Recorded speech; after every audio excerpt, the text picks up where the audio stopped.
नमस्कार, बहुत बहुत स्वागत है आपका आयुर्वेद पर आधारित हमारे इस बेहद खास कार्यक्रम स्वस्थ विचार में। मैं हूं आपके साथ आपका साथी विकास। दर्शकों, स्वस्थ विचार कार्यक्रम आपके लिए हम लेकर आते हैं ताकि आप अपने आप को स्वस्थ रख सकें, तंदुरुस्त रख सकें, बिना किसी उपचार के, बिना किसी अन्य दवाइयों के, बल्कि अपने रोज़मर्रा के जीवन में कुछ ऐसे छोटे छोटे बदलाव लाकर आप अपने आप को तंदुरुस्त और सेहतमंद रख सकते हैं। यानी हम यदि अपने अंदर एक जागरूकता का एहसास करें, अपने आप को हम जगाएं कि अपने स्वास्थ्य को हमें कैसे बेहतर रखना है, 24 घंटे हमें अपनी सेहत में होने वाले परिवर्तन को बड़े ध्यान से देखना है, लापरवाही बिल्कुल नहीं करनी है अपनी सेहत को लेकर, तो यकीनन हमारा शरीर हमेशा बहुत अच्छा बना रहेगा, चुस्त दुरुस्त। और एक जो मानसिक तौर पर हमें जो एक खुशहाली चाहिए होती है, मानसिक तौर पर हमें जो एक शांति चाहिए होती है, वो तभी मिल पाती है जब हमारा शरीर स्वस्थ होता है। ये सारी चीज़ें आपको इस कार्यक्रम में हम लेकर आते हैं और इन सभी विषयों में हमारा मार्गदर्शन करते हैं जाने माने आयुर्वेद के ज्ञाता गायत्री सिद्ध पंडित श्री लक्ष्मण दास रतन भारद्वाज जी। चलिए सबसे पहले गुरु जी का स्वागत करेंगे, कार्यक्रम की शुरुआत करते हैं। गुरु जी बहुत बहुत स्वागत है, नमस्कार। दर्शकों, गुरु जी का आगमन हो चुका है हमारे कार्यक्रम में और आप सभी से मैं अनुरोध करूंगा कि जब भी आप इस कार्यक्रम को देखने बैठें तो कॉपी और पेन लेकर ज़रूर बैठा करें। जो भी नुस्खे आपको बताए जाएं उनको आप लिख ज़रूर लिया करें। और यदि आपके साथ किसी प्रकार का रोग है, कोई भी शारीरिक कष्ट है, तो सीधे तौर पर आप इस कार्यक्रम से जुड़ सकते हैं। फ़ोन उठाएं, हमें कॉल करें या आप हमें व्हाट्सएप के ज़रिए संदेश भी भेज सकते हैं। चलिए आगे बढ़ते हैं और शुरू करते हैं अपने नए विषय पर चर्चा। गुरु जी, आज के इस अंक में हम आँखों को लेकर बात करने जा रहे हैं और आँखों में अक्सर जो सबसे महत्वपूर्ण एक समस्या उत्पन्न होती है वो है आँखों की जलन। आँखों में जलन होती है, हम आँख मसोसते रहते हैं, आँखों को मचलते रहते हैं, तो ऐसे में आँखें और ज़्यादा लाल भी हो जाती हैं और ज़्यादा परेशानियां देने लगती हैं, दर्द भी उत्पन्न होने लगता है। तो सबसे पहले मैं जानना चाहूँगा कि आँखों में जलन होना क्या ये स्वाभाविक है या किसी रोग की ओर इंगित करता है? क्या है आपके नज़र में आँखों में जलन? जब हम अपनी जीभ के स्वाद पे ज़्यादा जोर देते हैं जी, तो इसका साइड इफ़ेक्ट जो हमारे शरीर पे पड़ता है, इस सबसे ज़्यादा कान पे, आँख पे और नाक पे, दांत पे पड़ता है। जी, लेकिन खाने की चीज़ तो पेट में जाती है, इसका आँख नाक कान से अर्थ? देखिए जी, पेट में जाके पचेगी। जी जी जी। जो बहुत गर्म चीज़ है आँखों में जाके जलन पैदा करती है। आँखों में भारीपन आता है, आँखों में खारिश होती है, जी जी, आँख दुखनी आती है। रोग तो सारा पेट से ही है, चाहे किसी भी अंग में रोग है पेट से है। जी।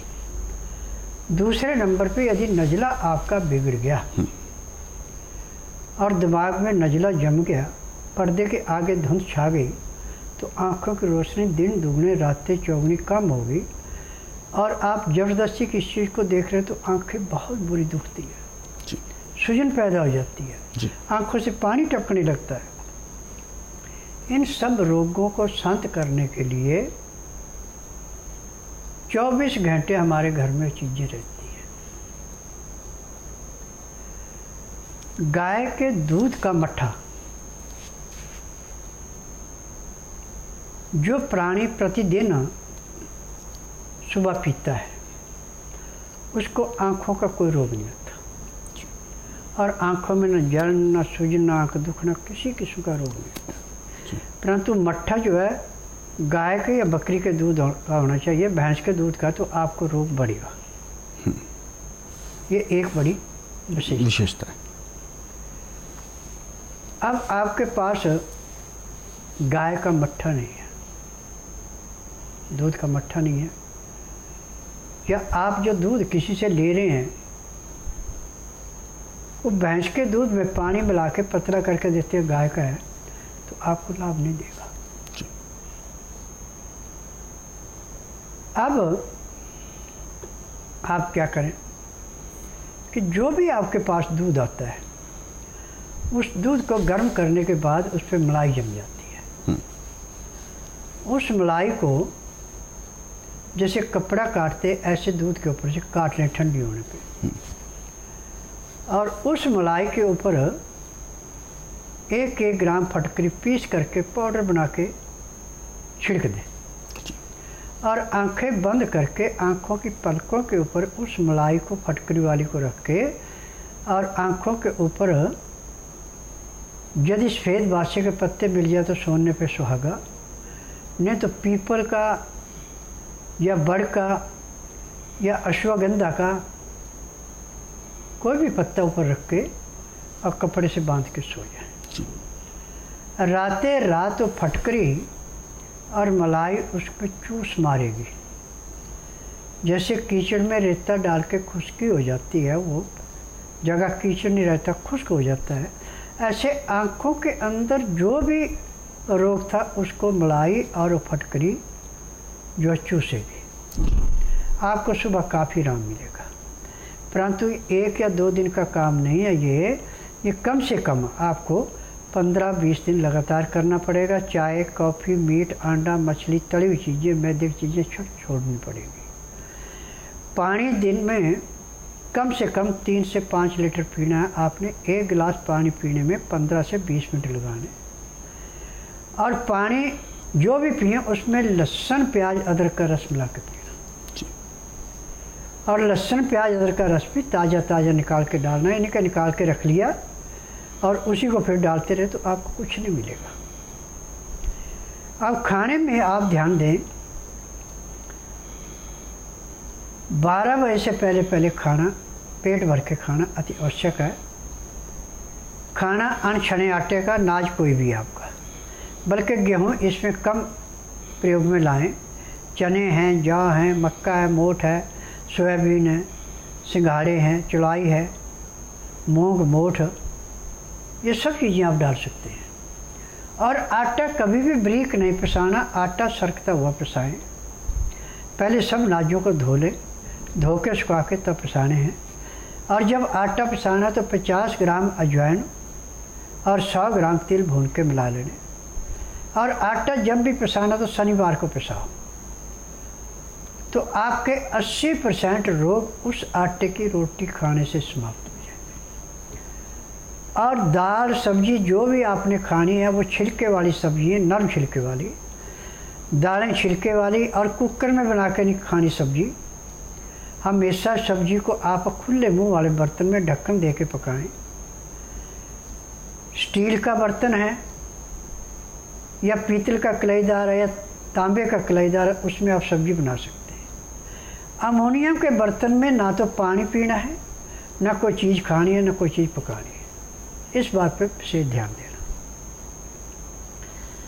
अब जैसे जैसे आप ये प्रयोग करेंगे, आपकी आँखों में दिन दुगने रातें चौगुनी रोशनी भी बढ़ेगी। परंतु इसमें जो सबसे महत्वपूर्ण टाइम है वो है आपका योग का, प्राणायाम का। रात्रि ठीक 9 से 10 के अंदर सो जाएं। सुबह 4 बजे उठ करके, भले आपका पेट साफ हो ना हो, दातन कूला करके आधा घंटा कपालभाति, 15 मिनट भस्त्रिका, 8-10 बार अग्निसार, 15-20 बार उज्जयी, 25-30 बार ब्रह्मी करना अति आवश्यक है। उसके बाद 1 घंटा अनुलोम विलोम। जब आप कपालभाति करते हैं तो ये तर्जनी उंगली और मध्यम उंगली के पास का ये पॉइंट दबाते जाएं, तो आपकी आंखों की रोशनी भी बढ़ेगी, आंखों का रोग भी समाप्त होगा। और कानों में तकलीफ है तो मध्यम उंगली और तिलक उंगली आप इसका करें, सूर्य उंगली भी इसको बोलते हैं, इसको दबाते जाएं। और जब आपके सिर में दर्द है तो अंगूठे के नीचे का चमड़ी दबाते जाएं और कपालभाति करते जाएं, तो ये सारी बीमारियां बिना दवाई से समाप्त हो जाती हैं। परंतु जब बीमारी, रोग पुराना होता है फिर दवाइयाँ खानी ही पड़ती हैं। दिन का खाना खाने के बाद कम से कम 5 मिनट के लिए वज्रासन बैठें, 10 मिनट के लिए आप सैर करें, 20 मिनट के लिए आप शवासन लेटे आएँ, फिर 5 मिनट के लिए बाईं साइड करवट लें, 3 मिनट के लिए दाईं साइड करवट लें। उसके बाद उठ के आप काम करें। आपके शरीर में इतनी चुस्ती होगी जैसे आप 8 घंटे की निद्रा पूरी करके उठे। और यही क्रिया शाम को है। शाम को खाना दिन अस्त होने से घंटा 1.5 घंटा पहले खा लेते हैं सोने पे सुहागा।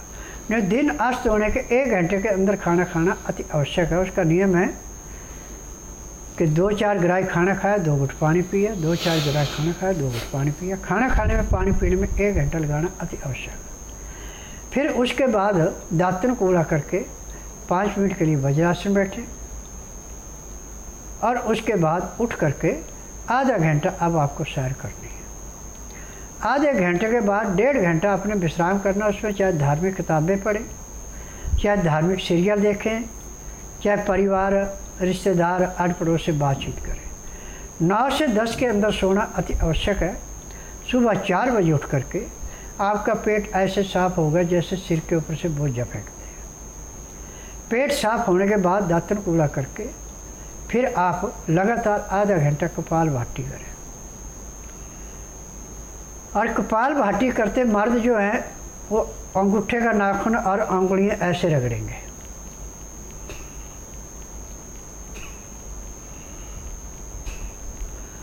तो इसके रगड़ने से आपके बाल नहीं झड़ेंगे, आपके बाल जल्दी सफ़ेद नहीं होंगे और सफ़ेद हो चुके हैं तो दोबारा काले हो जाएंगे। और जिनको आँख में कान में कहीं तकलीफ़ है वो पॉइंट दबाएं। आँख वाला तर्जनी उंगली और मध्यम उंगली है, कान वाले का मध्यम उंगली और तिलक उंगली है। और जिनको सिर दर्द है वो अंगूठे के नीचे का नाखून के नीचे का हिस्सा है। और जिनको बहुत ज़्यादा नज़ला जुकाम रहता है वो उंगली के पोरुओं को ऐसे दबाते जाएं, कपालभाति करते इसमें, परंतु दोनों हाथों के दबाने ऐसे। तो ये रोग ऐसे समाप्त होते हैं जैसे जलती अग्नि में पतंगा नष्ट होता है। और अपनी लेबॉर्ट्री से हमेशा चीज़ टेस्ट करके खाएं। हमारी लेबॉर्ट्री शरीर की है कि यदि सूखी चीज़ है तो बाएं हाथ में लेके ऐसे दिल पे रख लें और दाएं हाथ ऐसे सीधा कर दें, खड़े हो जाएं। दूसरे आदमी को कहना कि मेरा हाथ नीचे दबा और अपने हाथ टाइट रखना। यदि उसको जोर लगाना पड़ता है, हाथ नीचे आता है, आप उस चीज़ को खाएं, नुकसान नहीं करेगी। परंतु यदि आपका हाथ उसको जोर नहीं लगाना पड़ता, गिर जाता है, उस चीज़ को खाएंगे तो आपको नुकसान होगा। ये आपके शरीर की लेबॉर्ट्री है, इससे आपको कहीं जाने की ज़रूरत नहीं है, परंतु दूसरा आदमी होना ज़रूरी है। और लिक्विड चीज़ है तो गिलास में डाल के यहाँ रख लो और पैटी कर करके देख लो। जो चीज़ आपको माफ़ करती है उसके खाने के बाद आपके शरीर में चुस्ती आएगी, परंतु जो शरीर में दिल ने नहीं मानी है उसको खाएंगे तो आपको आलस भी आएगा और रोग भी बढ़ेगा। मेरा नाम सबनम है। मैं घोड़ावाड़ी, छिंदवाड़ा ज़िले के घोड़ावाड़ी गांव से आई हूँ और मुझे शरीर में मतलब चेस्ट में गठान थी, तो डॉक्टर ने मुझे ऑपरेशन के लिए कहा।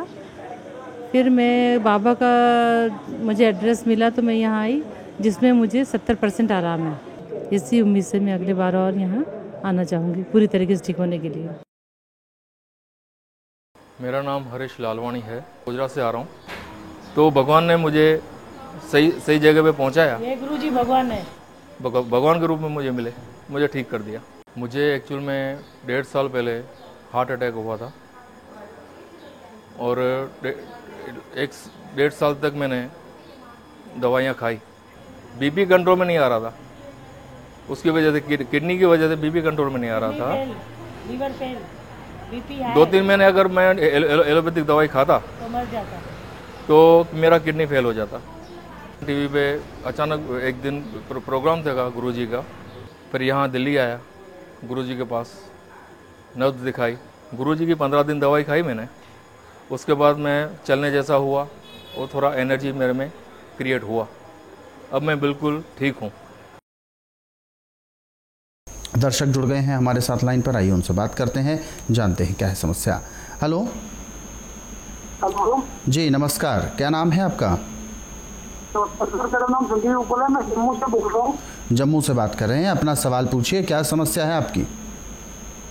मेरा सर 9 साल का बेटा है, जी। ऐसा तो नॉर्मल है, लेकिन वो भाई जब भी बात करता तो उसको गुस्सा आता है और जो अक्षर है वो याद नहीं रहते हैं। वो 4-5 साल से भूल जा रहा है, लेकिन कोई ABC 1 2 कोई भी चीज को याद नहीं रहती है। जैसे 5 याद रखते हैं तो 6 करता है, 5 नंबर भूल जाता है। नॉर्मल है, सब काम अपने खुद करता है, सब कुछ ठीक है। जी। मेमोरी उसकी ठीक है जी। ये थोड़ा मस्त रहता है और डिजिट याद नहीं रहते, मेन प्रॉब्लम डिजिट याद नहीं रहते उसको। बिल्कुल, 9 साल का बच्चा है, याददाश्त से संबंधित समस्या है, याद नहीं रह पाता। देखिए, जब बच्चा माँ के पेट में होता है और माँ ठंडी चीज़ों का सेवन ज़्यादा करते हैं तो दिमाग के अंदर नज़ला जम जाता है, फिर मेमोरी पूरी उसकी काम नहीं करती। और इसका इलाज आज पूरे संसार के अंदर मेडिकल साइंस में, आयुर्वेद, यूनानी, होम्योपैथिक में नहीं है, क्योंकि उन्होंने थ्योरियाँ पढ़ी हैं, उनका प्रैक्टिकल नहीं है। मेरा प्रैक्टिकल है, मैं नाड़ी वैद्य हूँ, मुझे 10,000 जड़ी बूटियों की पहचान है जिनसे मैं उपचार करता हूँ। आप इसको बुधवार छोड़कर गुरुवार से लेकर मंगलवार के बीच में मेरे आश्रम में लाइए। जिस दिन आश्रम में लाना उस दिन रात्रि 10 बजे तक खिला पिला के दातन कूड़ा करा के इसको सुला दें। सुबह 9 से 10 के अंदर इसका नामकरण कराएं। 10 से 12 में नाड़ी परीक्षण करूँगा। नाड़ी परीक्षण में पैर के तलुए से सिर के बाल तक की MRI, CT scan, X ray, ultrasound, ECG, sonography सब कुछ 5 सेकंड में हो जाएगी। उसमें जो भी कमियां बच्चे के शरीर के अंदर पाई जाएंगी, दवाइयाँ दी जाएंगी। दवाइयाँ खाने की हैं, पीने की हैं, मालिश करने के तेल हैं, आँख में, नाक में, कान में डालने की दवाइयाँ हैं। यदि दवाइयाँ आप नियम से खिलाते हैं, परहेज करते हैं, तो जिस दिन आएंगे उस दिन तो बच्चे को 5 से 10% आराम मिलेगा। 15 दिन में बच्चे को 40 से 50% आराम मिलेगा। 1.5-2 महीने में बच्चे की मेमोरी बिल्कुल खूंखार होगी। जो इससे 10 साल बड़े बच्चे हैं उनसे तेज़ मेमोरी इसकी निकलेगी। तो बिल्कुल ये समस्या बच्चे की बिल्कुल दूर हो सकती है, लेकिन इसके लिए एक बार स्वस्थ विचार आश्रम आना बहुत ज़रूरी है, क्योंकि जो भी चीज़ें आपको इस कार्यक्रम में बताई जाती हैं वो तब होती हैं जब रोग शुरुआती दौर का होता है। लेकिन अभी फ़िलहाल स्थिति ये है कि बच्चा जो 9 साल का हो चुका है और याददाश्त अभी भी उसकी कमज़ोर है, तो ऐसे में उसको स्वस्थ विचार आश्रम बेशक एक बार लेकर आएँ ताकि बच्चे का उपचार किया जा सके। और ये बच्चा पढ़ने में बहुत तेज़ हो सकता है, पढ़ने में, समझने में, इसकी याददाश्त, इसकी मानसिक स्थिति बहुत अच्छी, तीव्र बुद्धि हो सकती है, लेकिन वो तब जब औषधियाँ सेवन करेगा। और इसके लिए आपको स्वस्थ विचार आश्रम लाना है, लेकिन आने से पहले कुछ बातों का आपको ख्याल रखना है। वो सारी चीज़ें आप विस्तार पूर्वक जान सकते हैं हेल्पलाइन नंबर्स पर कॉल करके। लेकिन समय है सुबह 10 बजे से शाम 4 बजे के बीच में आप कॉल कर सकते हैं। नंबर आपकी टीवी स्क्रीन पर है। अगले सवाल और व्हाट्सएप की ओर चलते हैं। गुरुजी, रीवा मध्य प्रदेश से हमें सवाल पूछा है अन्नू जी ने। ये जानना चाहते हैं कि इनको कुछ समस्या थी, यानी रोग का इनका कोई उपचार चल रहा है एलोपैथ में, लेकिन वो अभी फ़िलहाल ठीक है, यानी इनको कुछ सीने से संबंधित प्रॉब्लम थी, वो तो ठीक है, लेकिन अब इन्हें सांस लेने में बड़ी तकलीफ़ होती है। अब ये हॉस्पिटल जाना नहीं चाहते क्योंकि इन दिनों वैसे ही माहौल ठीक नहीं है। देखिए, एलोपैथिक दवाइयाँ सिर्फ रोग को सुन करने के लिए होती है। जिस अंग पे तकलीफ और अंग को सुन करती है, रोग काटने की दवाई आज तक पूरे संसार में मेडिकल साइंस के पास बनी नहीं। अब उसका जो साइड इफ़ेक्ट पड़ा वो आपकी सांस की नाली पे, फेफड़ों के ऊपर है। इसका इलाज आज पूरे संसार में मेडिकल साइंस, आयुर्वेद, यूनानी, होम्योपैथिक में नहीं है। ये मैं इसलिए कह रहा हूँ कि जो रोगी हर जगह थक जाता है मेरे पास आता है, नाड़ी परीक्षण में जब उसको बताया जाता है कि आपने चीज़ गलत खाई है, तो कहते हैं देखो ये हमें तो डॉक्टर ने दी है। तो मैं कहता हूँ कि उन्होंने सिर्फ आपसे थ्योरी पूछ के कि आपकी हिस्ट्री क्या है, माँ का, बाप का, बहन का, भाई का, नाना नानी, दादा दादी का, तब दवाई दी है।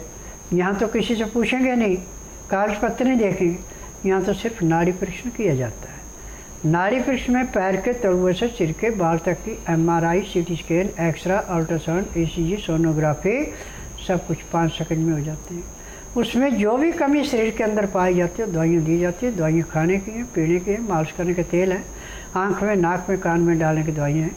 जब इन दवाइयों को आप खाते हैं, परहेज करते हैं, तो जिस दिन आश्रम में आते हैं उसी दिन 10 से 15% आराम भी मिल जाता है। 15 दिन की दवाई से आपको 40 से 50% आराम मिलेगा। महीने 1.5 महीने में रोग समाप्त होगा, दवाइयाँ बंद हो जाएगी। अब जो आपको सांस की तकलीफ़ है, ये सांस की नाली में, फेफड़ों में बलगम सूख गया जिसकी वजह से है। इसका उपचार टीवी के माध्यम से नहीं हो सकता, न मैं करता हूँ। आप बुधवार छोड़कर गुरुवार से लेकर मंगलवार के बीच में मेरे आश्रम में आएँ। जिस दिन आना उस दिन रात्रि 10 बजे तक खा पी के दातन कूड़ा करके बड़ी इलायची मुंह में रख के चूसते रहना। सुबह 9 से 10 के अंदर अपना नामकरण कराना। 10 से 12 मैं नाड़ी परीक्षण करूँगा। नाड़ी परीक्षण में पैर के तलुए से सिर के बाल तक की MRI, CT scan, X ray, ultrasound, ECG, sonography सब कुछ 5 सेकंड में हो जाएगा। उसमें जो भी कमी आपके शरीर के अंदर पाई जाएगी दवाइयाँ दी जाएंगी। दवाइयाँ खाने की हैं, पीने की हैं, मालिश करने के तेल हैं, आँख में नाक में डालने की दवाई। जैसे आपके नाक में दवाई डाली जाएगी उसी टाइम आपका नॉर्मल सांस आना शुरू हो जाएगा। बिल्कुल, हर प्रकार के आपके रोग भी दूर होंगे और जिस चीज़ के लेकर आपकी दवाई जो चल रही है वो भी आपका ठीक हो सकता है, क्योंकि अक्सर ये देखा जाता है हम अपनी एक बीमारी को ठीक करने के एवज में 2 बीमारियां मोल ले लेते हैं। तो ऐसा आप सभी के साथ ना हो, इसके लिए आपको बोला गया है स्वस्थ विचार आश्रम आने के लिए। अधिक जानकारी के लिए आप हेल्पलाइन नंबर पर कॉल कर सकते हैं। फिलहाल अगले सवाल की ओर बढ़ते हैं। उससे पहले हमारे साथ दर्शक जुड़ चुके हैं, आइए उनसे भी बात करते हैं। हेलो हेलो, नमस्कार। नमस्कार जी, क्या शुभ नाम है आपका? राहुल शुक्ला। कहाँ से बात कर रहे हैं शुक्ला जी? जिला रीवा, मध्य प्रदेश। जी, अपना सवाल पूछें, क्या समस्या है आपकी? ये सांस लेने में तकलीफ होती है। सांस लेने में तकलीफ होती है जी। अब तक नहीं हो पा रहा है। अच्छा। देखिए, जब सांस की नाड़ी में और फेफड़ों में बलगम सूख जाता है तो ऑक्सीजन पूरी मिलती नहीं। जब ऑक्सीजन पूरी मिलेगी तो तकलीफ होती है। आज इस रोग का पूरे संसार के अंदर इलाज नहीं है, परंतु मेरे पास इसका इलाज ऐसा है जैसे खेत में से गाजर मूली निकालना। क्योंकि मैं इलाज करता हूँ जड़ी बूटियों से, मैं किसी किस्म का केमिकल नहीं खिलाता। और मेरी दवाई मेरी अपनी फार्मेसी में बनती है, मैं किसी की बनी बनाई दवाई भी नहीं बेचता। और दवाई भी उसी रोगी को देता हूँ जिसका नाड़ी परीक्षण करता हूँ। यहाँ का नियम है नाड़ी परीक्षण का कि जिस दिन आना उस दिन बुधवार नहीं होना चाहिए, गुरुवार से लेकर मंगलवार के बीच में आना।